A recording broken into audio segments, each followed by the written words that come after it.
Dear students, कैसे हैं आप लोग। आज मैं आपके लिए लेकर आया हूं क्लास 10th का chapter, that is magnetic effect of electric current. जैसे कि आप सब जानते हैं कि बोर्ड एग्जाम जो है वो आने वाले हैं पास में, okay, and I hope so कि all students are preparing well for their examination. But आज मैं आपके लिए एक चैप्टर लेके आऊं which is very very important from physics of class 10 science. तो फिजिक्स के अंदर बच्चों को थोड़ा रहता है कि न्यूमेरिकल्स का फियर, लेकिन इस चैप्टर में न्यूमेरिकल्स नहीं है। सबसे बड़ी बात तो ये है बच्चों के लिए। But this chapter is very very important if you want to go for the 11th 12th medical और non medical, even for NTSC student this is also important. So आज हम क्या करेंगे, एक फ्लो चार्ट बनाएंगे इस चैप्टर का, जिसकी हेल्प से आपको आइडिया हो जाएगा कि इस चैप्टर को कैसे रिवाइज करना है और क्या क्या हमने स्टडी किया है। ओके, तो चलिए स्टार्ट करते हैं। आज का हमारा टॉपिक है that is magnetic effect of electric current. तो इसमें सबसे पहले हमारे पास ऑस्टर थे, एक साइंटिस्ट थे जिन्होंने डिस्क्राइब किया था कि there is a relation between electricity and magnetism, that is Oersted. Oersted experiment ने ये प्रूव कर दिया था हमें कि वहां पे रिलेशन होता है इलेक्ट्रिसिटी एंड मैग्नेटिज्म के बीच में। क्या रिलेशन होता है बच्चों कि electricity and magnetism are linked with each other. Electricity and magnetism are linked with each other।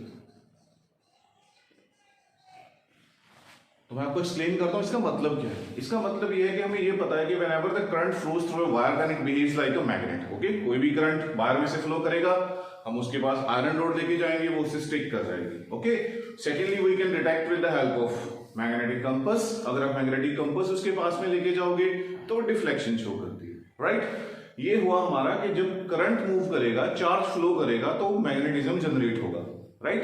तो लेटर ऑन ये भी हुआ कि क्या मैग्नेटिक इफेक्ट अगर चेंज हो, मैग्नेटिक फील्ड अगर चेंज हो, तो क्या इलेक्ट्रिक करंट प्रोड्यूस होगा।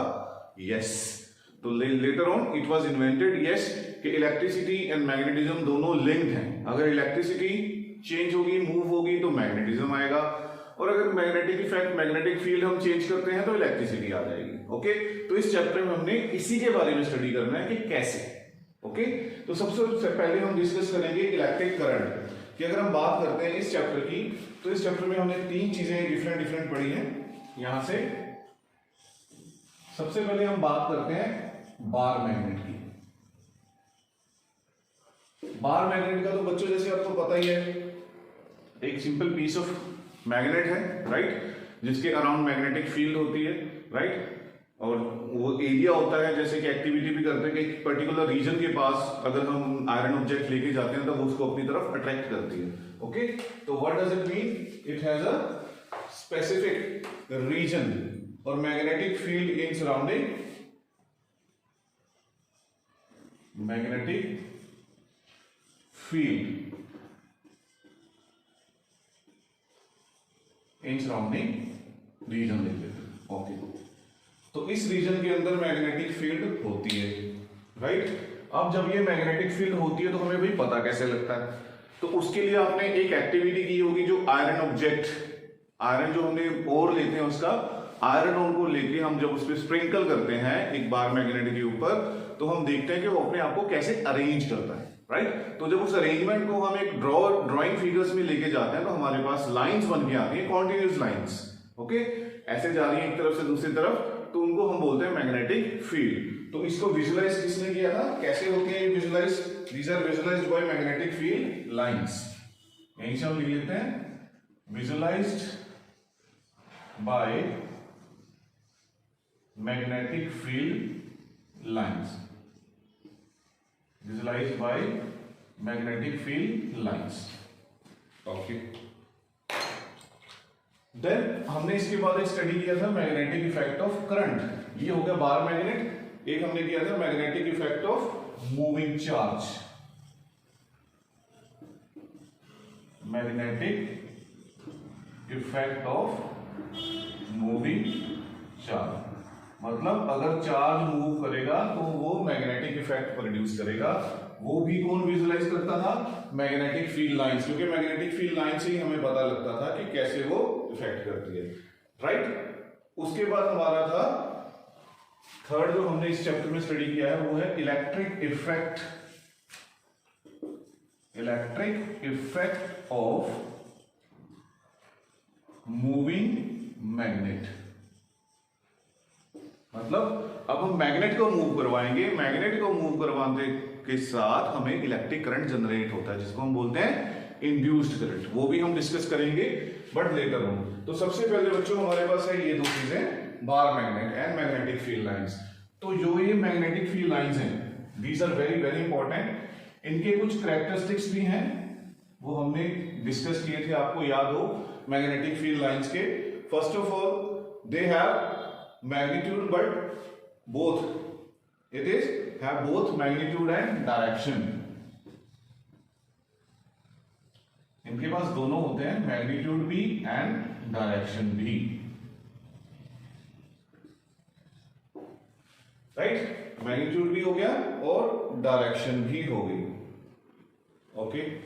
Then they form continuous closed, कि जब वो नॉर्थ से साउथ से नॉर्थ में जाती हैं तो दे फॉर्म कॉन्टिन्यूस क्लोज्ड सर्किट। क्योंकि इनसाइड द मैग्नेट उनकी जो डायरेक्शन होती है बेटा वो होती है नॉर्थ टू साउथ। ये भी हम लिख देते हैं, इनसाइड जो होती है वो होती है नॉर्थ टू साउथ, एंड जो आउटसाइड द मैग्नेट होंगी वो लाइंस होगी south to north. Is it clear? Okay. Then one more we discussed about this कि they never intersect each other, they never intersect, कि मतलब एक दूसरे को कभी भी ऐसे क्रॉस नहीं करेंगे, क्योंकि अगर ऐसे क्रॉस करेंगी तो इस पॉइंट पे बच्चों यहाँ पे दो डायरेक्शंस हो जाएंगी मैग्नेटिक फील्ड की, which is not possible। Okay, तो ये हमने किया था ये, ओके। देन इसकी एक खासियत यह है कि कभी भी इस पे टेंजेंट जब आप ड्रॉ कर दोगे, tangent at any point will give us the direction of magnetic field, which is very very important. Magnetic field, right. तो ये हमें देती है मैग्नेटिक फील्ड की डायरेक्शन, ओके। तो अब तक हमने कितना किया कि electricity and magnetism are linked with each other, और लिंक्ड होते हैं इस तरीके से कि जब इलेक्ट्रिसिटी चेंज हो तो मैग्नेटिज्म जनरेट होगा, और मैग्नेटिक फील्ड चेंज हो तो इलेक्ट्रिसिटी जनरेट होगी। तो इसके अंदर चैप्टर के अंदर अब हम एंटर कर रहे हैं कि बार मैग्नेट से। तो बार मैग्नेट में पता है स्मॉल पीस ऑफ मैग्नेट, दो पोल्स होते हैं, वन नॉर्थ वन साउथ, और इसके अराउंड मैग्नेटिक फील्ड होती है रीजन में पर्टिकुलर। उस रीजन को विजुलाइज कौन करता है, स्पेसिफाई कौन करता है? Magnetic field lines. तो मैग्नेटिक फील्ड लाइंस के कैरेक्टरिस्टिक्स क्या क्या हैं? Both magnetic and direction, sorry both magnitude and direction दोनों होते हैं उसके पास। Secondly continuous closed curve, closed हमारे पास सर्किट बनाते हैं, इनसाइड द मैग्नेट जो है वो नॉर्थ टू साउथ, और आउटसाइड द है जो वो south to north. Never intersect, कभी भी वो इंटरसेक्ट नहीं करेंगे। एंड नेक्स्ट इज उस पॉइंट पे मैग्नेटिक फील्ड लाइंस पे कभी भी आप टेंजेंट ड्रॉ कर दो तो क्या होगा, उस पॉइंट पे वो क्या करेंगे, मैग्नेटिक फील्ड की डायरेक्शन को बताएंगी कि उस फील्ड पे मैग्नेटिक फील्ड की डायरेक्शन क्या है, राइट। ओके, तो नाउ उसके बाद हमारे पास है विजुअलाइज मैग्नेटिक फील्ड। अब जब magnetic field due to current carrying, हमने तीन चीजें की थी इसके साथ कि मैग्नेटिक फील्ड लाइंस की हेल्प से हम फाइंड आउट करते थे मैग्नेटिक फील्ड की डायरेक्शन। तो सबसे पहले हमारे पास था magnetic field due to current carrying straight conductor, then circular loop, then solenoid. तो सबसे पहले हम बात करेंगे स्ट्रेट कंडक्टर की। So what about straight conductor? Straight conductor suppose करो this is a wire in my hand, और करंट की डायरेक्शन इसमें ऊपर की तरफ है, okay, and I am holding this in my hand. तो एक लॉ था हमारे पास जिसको राइट हैंड थंब रूल बोलते हैं। तो अगर मैं इसको राइट हैंड में अपने ऐसे होल्ड करता हूं तो जो मेरा थंब है that will tell us the direction of the electric current, और जिस तरफ डायरेक्शन में मेरी फिंगर्स कर्ल हो रही है ऐसे, यू कैन सी इस डायरेक्शन में, that is anti clockwise, okay, तो करंट की डायरेक्शन अगर ऊपर की तरफ होगी तो मैग्नेटिक फील्ड लाइंस की डायरेक्शन जो है वो एंटी क्लॉकवाइज होगी। ओके, तो इसके बाद हमारे पास क्या था, इसके पास है डायरेक्शन भी। जैसे कि डियर स्टूडेंट्स मैंने आपको बताया मैग्नेटिक फील्ड जनरेट होती है, राइट, लेकिन क्वेश्चन ये है कि होती कैसे है, स्ट्रेट कंडक्टर में कैसे होती है, in the form of concentric circles. Concentric circles का तो मतलब आपको पता ही है कि सेंटर में ये सेंटर रहेगा और यहाँ पे इसके अराउंड सेंटर बनते जाएंगे, बल्कि जो सेंटर है वो वायर पे ही रहेगा, राइट, वायर के ऊपर ही उसका सेंटर रहेगा। तो इस फॉर्म में हमारे पास बन जाती है डायरेक्शन। ओके, डायरेक्शन को फिर मैंने आपको जैसे बताया कि कैसे हम फाइंड आउट कर सकते हैं, direction given by Fleming's right hand rule. Fleming's right hand rule, जो फ्लेमिंग्स राइट हैंड रूल होगा वो हमारे पास डायरेक्शन देगा। ओके, अब दूसरी तरफ हम बात करें, ये होगी डायरेक्शन। अगर हम बात करें मैग्नीट्यूड की, राइट, तो मैग्नीट्यूड कैसे पता लगेगा, मैग्नीट्यूड के लिए आप देख सकते हो कि दो ही चीजें हमारे पास, एक तो वायर की लेंथ है और दूसरा यहीं से कर लेते हैं मैग्नीट्यूड, इसको दो में पार्ट में डिवाइड कर देते हैं, length of wire, right, L, length of wire L, right, length of wire ये मैग्नीट्यूड ऑफ करंट, कि कितना करंट है, लेंथ का तो इसमें रोल ही नहीं है, magnitude of current, right, and distance. Distance, distance important है कि डिस्टेंस कहां से आएगा, कि डिस्टेंस फ्रॉम वायर, क्योंकि बेटा हमने वायर ली थी, वायर में करंट था, तो जितना हम दूर जाते जाएंगे जो मैग्नेटिक फील्ड है उतनी वीक होती जाएगी। यहां पे जो मैग्नेटिक फील्ड होगी वो वीक होगी एज कंपेयर टू इस वाले से, और इस वाले पे इससे कंपैरेटिव वीक होगी, और इस वाले पे सबसे ज्यादा स्ट्रॉन्ग होगी, क्यों, क्योंकि वो वायर का जो सेंटर है उस पे सबसे पास में है। So this is about magnetic field in the form of straight conductor, right.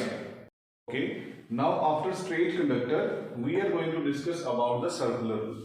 अब सर्कुलर रूप में क्या होगा कि द वायर पहले सेंटर फॉर्म में थी, हमें स्ट्रेट कंडक्टर था, अब उसको हमने फोल्ड करके क्या किया, एक सर्कल बना दिया। तो उस सर्कल में हमारे पास जो मैग्नेटिक फील्ड है वो किस तरीके से आएगी, सबसे पहले हमारे पास हम बोलेंगे कि जो उसमें मैग्नेटिक फील्ड आती है बच्चों, वो आती है हमारे पास सर्कुलर एंड कोसेंट्रिकल सर्कल की फॉर्म में, कोसेंट्रिक सर्कल्स, राइट। कैसे कि जैसे सपोज हमारे पास ये हमने वायर ऐसे जनरेट करी, तो हमारी जो मैग्नेटिक फील्ड होगी वो सर्कुलर ही आएगी, ऐसे कोसेंट्रिक सर्कल एंड सर्कुलर रे, right. And secondly near the centre, जब हम सेंटर में आएंगे कॉइल के बिल्कुल सेंटर में आने की कोशिश करेंगे, तो सेंटर में आके जो मैग्नेटिक फील्ड लाइंस हैं they becomes parallel to each other. Near the center, the field lines become straight and parallel। Straight भी हो जाएंगी और पैरेलल भी हो जाएंगी, बट जब बिल्कुल सेंटर पे आ जाएगी, बिल्कुल सेंटर पे आ जाएंगी, तो ये फील्ड लाइंस जो है ये बन जाएंगी हमारी perpendicular. At the center, field lines become perpendicular, right? बिल्कुल perpendicular। तो ये था बेटा हमारे पास मैग्नेटिक फील्ड लाइंस का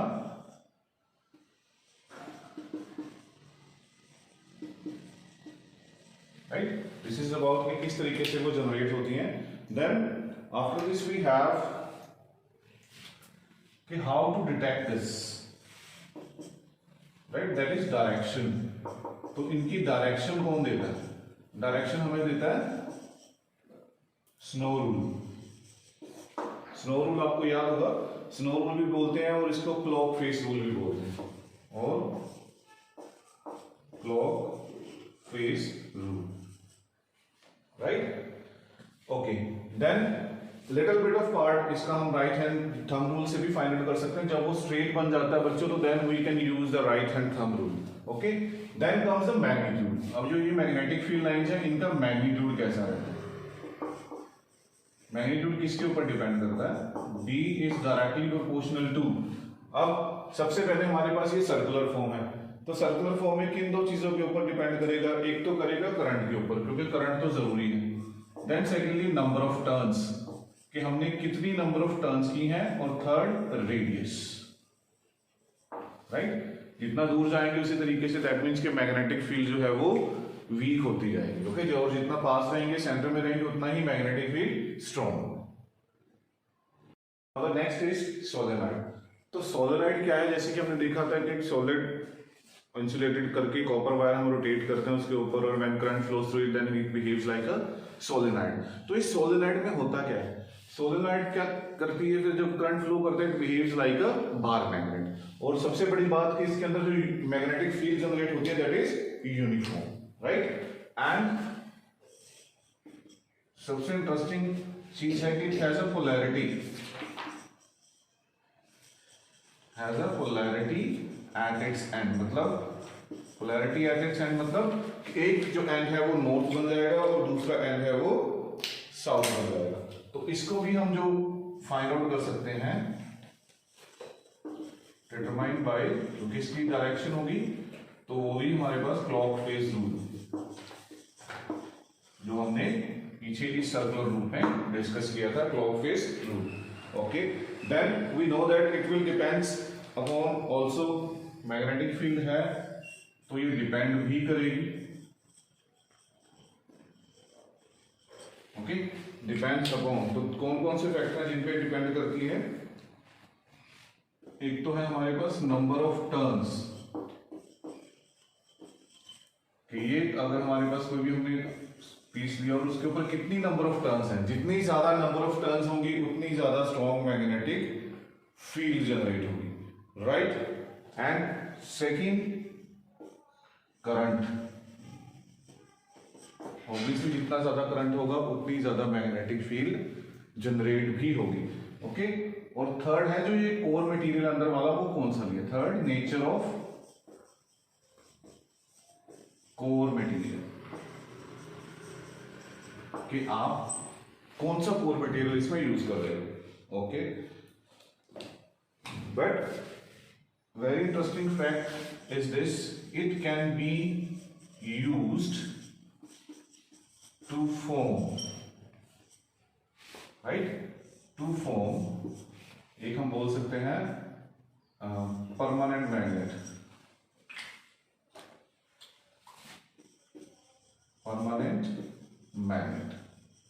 राइट? उसमें हम कौन सा यूज करेंगे? Steel core.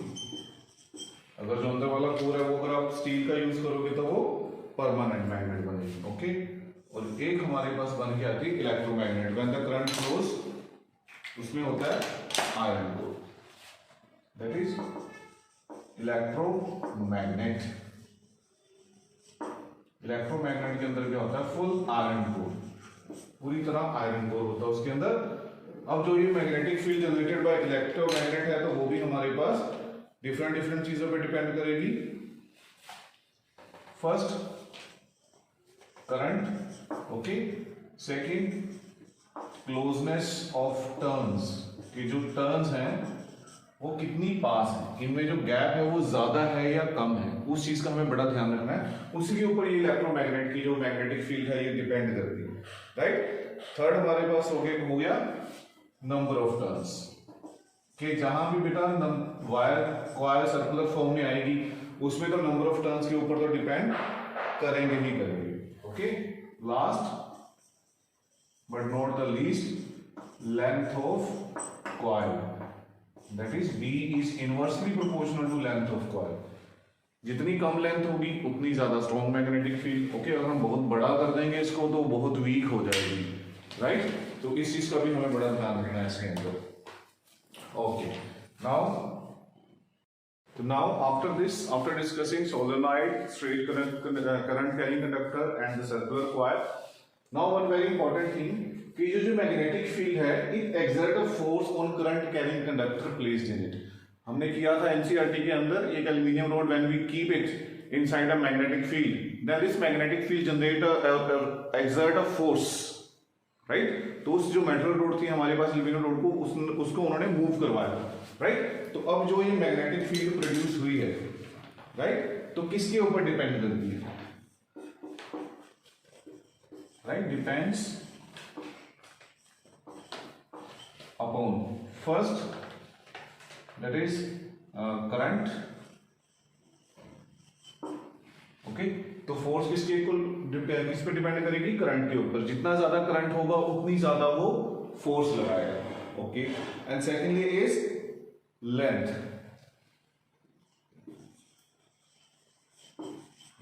यहां पे F is directly proportional to I and length of conductor, then magnetic field strength,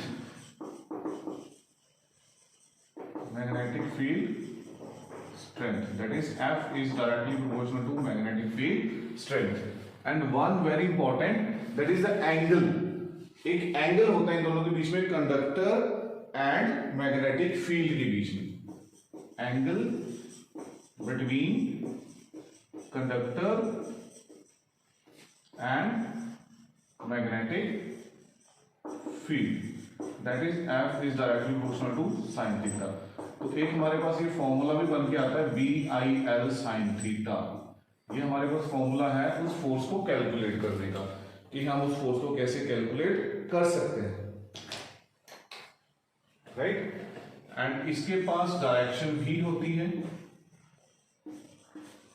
has a direction, जिसको हम फाइंड आउट कर सकते हैं, कैलकुलेट कर सकते हैं by Fleming's left hand rule, by Fleming's left hand rule. Fleming's left hand rule भी बड़ा इंटरेस्टिंग है, राइट। तो इसमें क्या था, अगर हम आप इन चीजों को स्ट्रेच करते हो लाइक दिस तीनों, तो जो ये मेरी 4 फिंगर होगी, right, that will represent the magnetic field, और ये जो थंब होगा मोशन, और ये जो मिडल फिंगर है that will represent the current like this, right. Fleming's left hand rule, motion field current, motion field current, motion field current, इसको ऐसे आप याद कर सकते हो। तो इस हिसाब से हम फ्लेमिंग्स लेफ्ट हैंड रूल्स को इससे फाइंड आउट कर सकते हैं। और ये जो फिनोमिना है, ये जो हमारे पास इलेक्ट्रिक मोटर्स होती हैं उसके अंदर ये यूज भी होता है, that is a practical application of this Fleming's left hand rule used in what we can say the force exerted by the current carrying conductor. So now till now we have discussed about bar magnet and magnetic effect of moving charge. जब charge move करेगा तो magnetic effect generate होगा। Now as I told you that same way अगर हम magnetic field को change करें तो क्या इलेक्ट्रिक करंट प्रोड्यूस होता है जैसे मैग्नेटिक फील्ड प्रोड्यूस हुई थी? तो आंसर आएगा यस। तो उस फिनोमिना को अब हम डिस्कस करने जा रहे हैं। इसमें क्या है, relation between coil and a magnet. In our NCERT book we have done that activity कि अगर आप कॉइल को मूव करवाते हो, जिसके पास करंट है उसके पास गैल्वेनोमीटर रखते हो, तो galvanometer is a simple device which is used to detect the small current. Okay, तो वो करंट शो करता है कि उसके पास है या नहीं। तो जब गैल्वेनोमीटर लेके जाते हैं तो वो डायरेक्शन शो करता है, हमारा डिफ्लेक्शन शो करके। बट अगर आप करंट की डायरेक्शन चेंज करते हो तो उसमें हमें ये भी इंटरेस्टिंग फिनोमिना एक चीज देखने को मिलती है कि जो गैल्वेनोमीटर की डायरेक्शन है, अगर वो पहले राइट में गया था तो अब वो लेफ्ट में जाएगा, लेफ्ट में। ओके, तो लेफ्ट हमारे पास गया गैल्वेनोमीटर, गैल्वेनोमीटर से हमारे पास दो चीजें बन के relative motion between coil and magnet. ऐसा क्या होता है जब हम करंट कैरिंग कॉइल है, जब हम उसको मूव करते हैं, राइट, या हम बाहर मैग्नेट को किसी गैल्वेनोमीटर के पास जो जहां पे करंट कैरिंग कॉइल पड़ी है वो पड़ी है और गैल्वेनोमीटर पड़ा, हम मैग्नेट कभी पास लेके आ रहे हैं, कभी दूर लेके जा रहे हैं, तो इसमें एक बड़ी ही नई टर्म आती है आपके लिए, that is magnetic flux. Magnetic flux का क्या मतलब होता है बच्चों, कि whenever the number of lines of magnetic lines of force crossing per unit area, एक पर्टिकुलर रीजन को कितनी magnetic lines of force cross कर रही है, that is called magnetic flux. Okay, तो वो मैग्नेटिक फ्लक्स चेंज होती है इसमें, राइट। तो ड्यू टू दिस जब मोशन होगा तो क्या चेंज होगा, magnetic flux, changing magnetic flux. तो वो जो मैग्नेटिक फ्लक्स है वो चेंज होगी। जब वो मैग्नेटिक फ्लक्स चेंज होगी तो क्या होगा? जब वो मैग्नेटिक फ्लक्स चेंज होगी तो होगा ये। दो चीजों में हो सकती है, अगर तो वो ओपन सर्किट है कि क्लोज सर्किट है, इन दो चीजों पे डिपेंड करता है कि क्लोज सर्किट है या ओपन सर्किट है। Okay, now if it is open circuit हुआ तो हमारे पास इंड्यूस्ड ईएमएफ जनरेट होगी। Induced EMF, okay, induced EMF generate होगी। लेकिन अगर वो क्लोज्ड सर्किट है तो हमारे पास प्रोड्यूस होगा इंड्यूस्ड करंट। और आपको पता है कि जब हमें फ्री फंड में करंट मिल रहा है तो हम उसको वैसे थोड़ा जाने देंगे, हम उसको ग्रैब करेंगे, हम उसको पकड़ेंगे। अब उसको पकड़ के उसका करना क्या है, उसका हमें क्या बेनिफिट है? भाई ये इंड्यूस्ड करंट प्रोड्यूस हो गया, चलो मान लिया हो गया, तो इसको आगे हम कैसे यूटिलाइज करेंगे, क्या चीज बनती है? ये बड़ी इंटरेस्टिंग चीज है, बड़ा ही मजा आने वाला आपको देख के।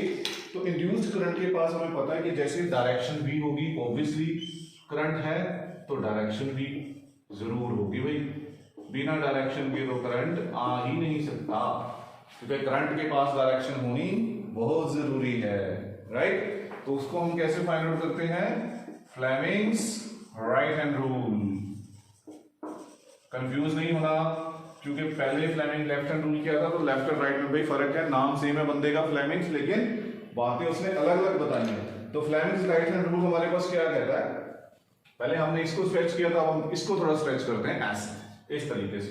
When I stretch my right hand, right? तो जो ये मेरा थंब है ये बताएगा मूवमेंट ऑफ कंडक्टर, और फोर फिंगर बताएगी मैग्नेटिक फील्ड, और ये बताएगा इंड्यूस्ड करंट। जो मिडल फिंगर है दैट इज इंड्यूस्ड करंट। तो ये हो गया मेरा Fleming's right hand rule. Okay, right. अब हमारे पास चीजें आती है बनके, ये हो गया ओपन सर्किट, ये क्लोज सर्किट, हमने इंड्यूस्ड करंट भी बना दिया। अब जो रिलेटिव मोशन हमारे पास बन के आता है, यहां से हमने बात की थी, वापस वहीं चलते हैं रिलेटिव मोशन पे। तो रिलेटिव मोशन पे इस फिनोमिना को हम यूज करते हैं, आपको याद होगा, यूज्ड इन, बहुत ही धमाकेदार चीज होती है ये, that is electric generator, right? Electric generator तो सबको पता है क्या होता है। तो किसके ऊपर वर्क करता है इलेक्ट्रिक जनरेटर? अगर हम इसकी बात करें, works on electromagnetic induction, works on electromagnetic induction. Electromagnetic induction के ऊपर काम करता है, राइट? और क्या करता है? Convert electrical energy into mechanical energy, right? Convert electrical energy into mechanical energy, ये दो काम करते हैं। अब इलेक्ट्रिक जनरेटर की भी आगे दो टाइप्स होती हैं।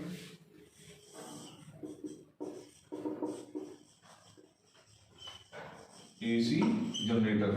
तो सबसे बड़ी बात बता दूं आपको, डोंट थिंक अबाउट के जो भाई हमारे पास डिडक्टेड सिलेबस है, इस बार पैंडेमिक है तो कम सिलेबस आने वाला है, मैंने आपको आपका पूरा चैप्टर रिवाइज करवा दिया। ओके, तो इसमें आपको कोई भी चीज नहीं रहेगी ऐसी जो हमने ना की हो, तो वो चाहे पैंडेमिक खत्म भी हो जाए तो बाद में भी काम आने वाला है आपके।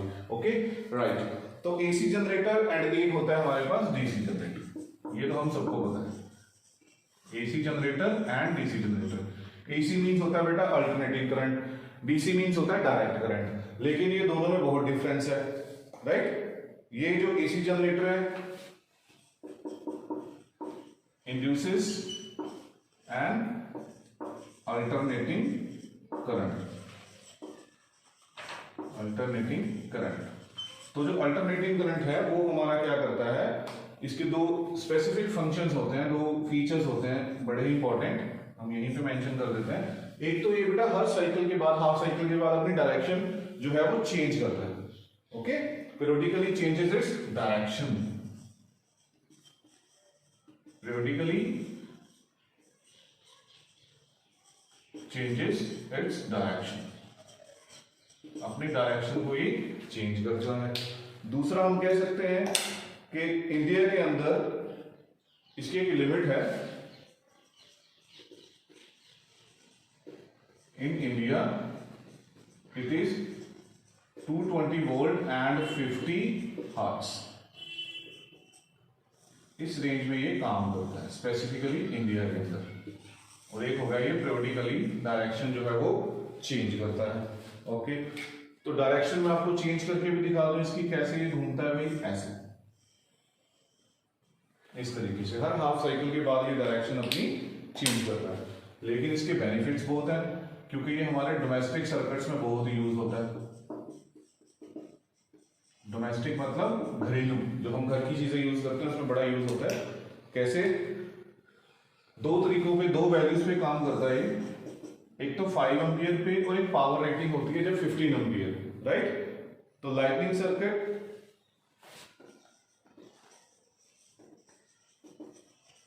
Circuit of 5 ampere. घर पे जो सप्लाई है ना 5 एम्पियर 15 एम्पियर दो लगाते हैं। बड़े शू भी लगाते हैं जिसके हम फ्रिज, राइट, माइक्रोवेव वगैरह कनेक्ट करते हैं तो उसमें बड़े शू लगते हैं 15 एम्पियर रेटिंग वाले होते हैं। जो दूसरे हैं वो 5 एम्पियर रेटिंग वाले होते हैं। ये भी हमें पता होना चाहिए कि वो क्यों अलग अलग और बड़े बड़े लगाते हैं, राइट? और एक होता है हमारे पास पावर सर्किट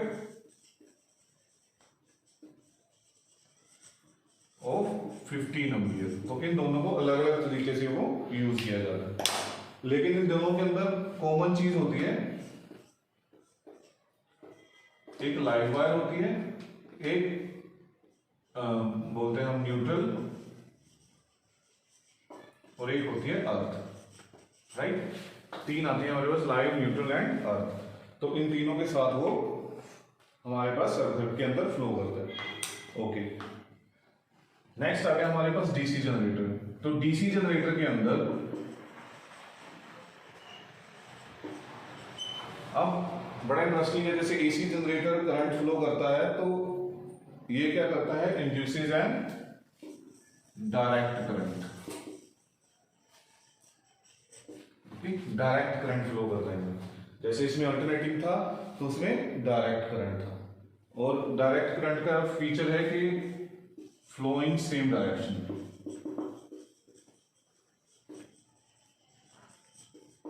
सेम डायरेक्शन। कैसे फ्लो करता है मैं आपको दिखा भी देता हूं। इस तरीके से इसका ग्राफिकल रिप्रेजेंटेशन होती है। तो ऐसे, this is the flow, okay, this is the flow.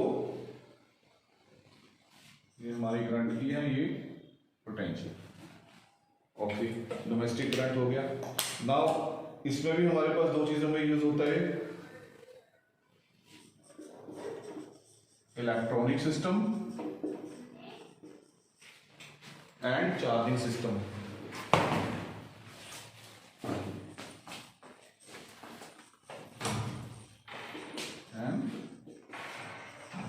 Charging system, right? तो जितने भी हम मोबाइल वगैरह हैं हम उसमें एडेप्टर लगा के डायरेक्ट चार्जिंग करते हैं, तो वो हमारी डीसी जनरेटर के अंदर चार्जिंग होती है। ओके, एक बड़ी ही इंपॉर्टेंट चीज है इस एसी करंट के लिए जब हम बात करते हैं डोमेस्टिक सर्किट्स के लिए, तो डोमेस्टिक सर्किट में ये सेफ्टी डिवाइस का भी काम करता है।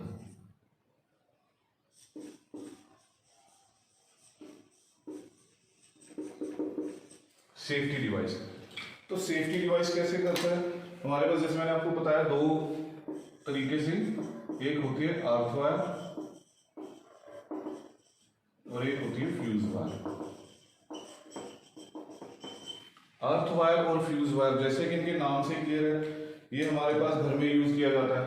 ओके, क्या करते हैं कि अर्थ वायर, 3 वायर्स होती हैं, 3 स्विच होते हैं, तो उसमें से एक वायर जो है वो अर्थ, जितने भी अप्लायंसेस हैं उनको सबको एक साथ कनेक्ट करके एक वायर को ले जाके मेटल प्लेट से कनेक्ट करके अर्थ में डिप कर देते हैं, तो उसकी अर्थिंग हो जाती है, ताकि जब अल्टरनेटिंग करंट है ना बच्चे, तो वो बार बार वैल्यूज चेंज करता है, कभी कम होती है कभी ज्यादा होती है, तो कई बार बहुत ज्यादा भी हो सकती है। तो इस वजह से जो इलेक्ट्रिकल अप्लायंसेस हैं, ताकि वो हमारे डैमेज ना हो, उनको बचाने के लिए हम अर्थिंग यूज करते हैं। ओके, और फ्यूज वायर का तो आपको पता ही है, फ्यूज वायर क्या करते हैं हम, घर के अंदर जो आजकल तो एमसीबीज चलते हैं, पहले फ्यूजेस चलते थे सिंपल, उसमें हम वायर यूज करते थे जिसका लो मेल्टिंग पॉइंट होता था, ओके, ताकि जब करंट अपनी नॉर्मल वैल्यू को एक्सीड करता है, राइट, लिमिटेड वैल्यू जो होती है उसको एक्सीड करे तो क्या होगा, तो ऑटोमेटिकली जो है वो वायर वो मेल्ट हो जाती है। और फ्यूज जो है हमारा किस पे काम करता था, heating effect of electric current, heating effect of electric current के ऊपर। तो जब ज्यादा करंट फ्लो करता है तो वो गर्म हो जाता था, गर्म हो जाने की वजह से उसमें क्या था, वो हीट होने की वजह से वो वायर जो है वो मेल्ट कर जाती थी, right. So this is all about the full chapter, that is chapter number 13, magnetic effect of electric current. I wish this video is going to help you out. Okay, for any questions, for any kind of soft copy of notes, you can write or mention in the comment. And for more videos, for more revision for class 10 and even for class 12, now I am starting, but you can use it later on when you will be in 12th. So subscribe and like and share my channel as well as you can. Thank you so much, guys.